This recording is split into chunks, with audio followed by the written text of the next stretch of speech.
رومونتادا تاريخية في السعودية بعد ما فريق لعب ب10 لاعبين وقلب الطاولة في آخر الدقايق. موهبة إنجليزية بتجبرك تسأل هل تشابي ألونسو هيطلع منه نسخة مرعبة؟ حكم مصري بيكتب التاريخ في بطولة عالمية وبيثبت إن التحكيم المصري قادر يوصل للعالمية. ورقم خرافي لتشابي ألونسو بيكشف إن إحنا قدام مدرب استثنائي فعلا. كل ده وأكتر في حلقة جديدة من المشارف. لو بتحب المحتوى ده اللي بيحلل الكورة مش بس بينقل الأخبار، متنساش تعمل لايك وتشترك في القناة ويلا بينا.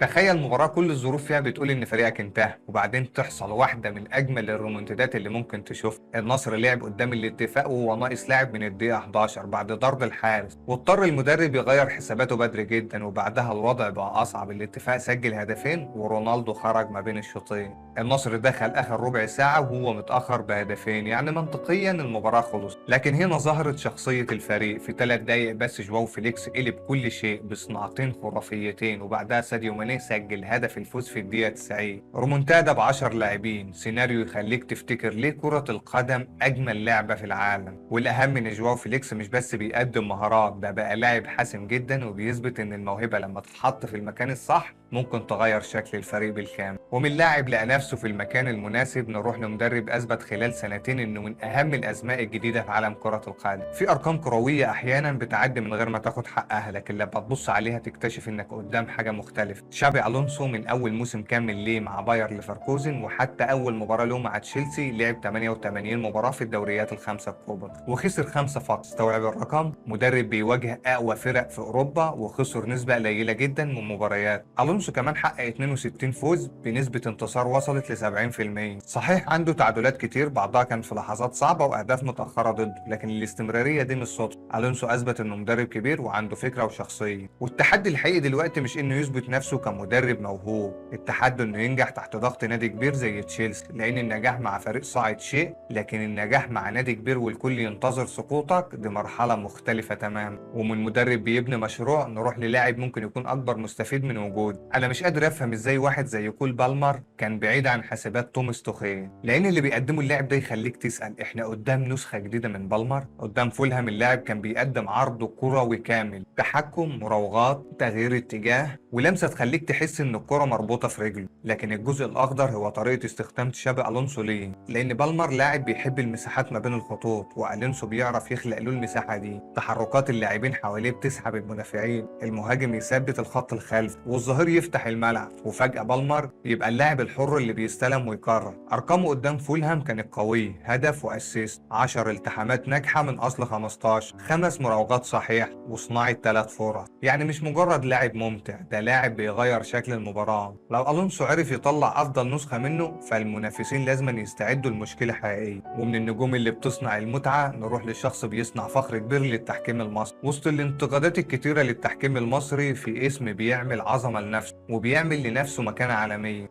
أمين عمر. اختيار الفيفا لأمين عمر لإدارة مباراة الأهلي والسعودي وأوكلاند سيتي في كأس القارات مش مجرد صدفة، دي نتيجة ظهور قوي في البطولات الدولية وقدرته على إدارة المباريات الكبيرة. والأجمل إن المباراة هتشقى طقم تحكيمي مصري كامل. أمين عمر حاكم ساحة، محمود أبو الرجال وأحمد حسن طه مساعدين، ومحمود ناجي حكم رابع، ومحمود عاشور في الفار، وطارق مجدي مساعد حكم الفيديو. يعني احنا مش بنتكلم عن حكم مصري موجود فقط، احنا بنتكلم عن حضور مصري كامل. أمين عمر وصل لمراحل مهمة جدا في أفريقيا وكأس العرب لبطولات عالمية، وبقى اسم موجود في الحسابات الدولية. والرسالة هنا واضحة، التحكيم المصري قادر يظهر عالميا لما يكون في إعداد واستمرارية. 4 قصص مختلفة لكن كل واحدة فيهم رسالة. النصر أثبت أن كرة القدم عمرها ما تنتهي قبل صفارة النهاية، وألونسو وبالمر بيأكدوا أن الاختيار الصحيح ممكن يغير مسيرة لاعب ومدرب، وأمين عمر بيثبت أن الحكم المصري قادر يكون موجود في أكبر المحافل. عايز أعرف رأيكم، إيه أكتر شخصية شدتكم النهاردة؟ جواو فيليكس، تشابي ألونسو، كول بالمر، ولا أمين عمر؟ اكتبوا لي رأيكم في التعليقات، وما تنساش تعمل لايك وتشترك في القناة وتفعل زر الجرس دايما علشان يوصلك كل جديد. كان معاكم أحمد صابر من قناة المشاغف، وإحنا هنا بنفهم الكورة مش بس بنتفرج عليه. سلام يا فرسان.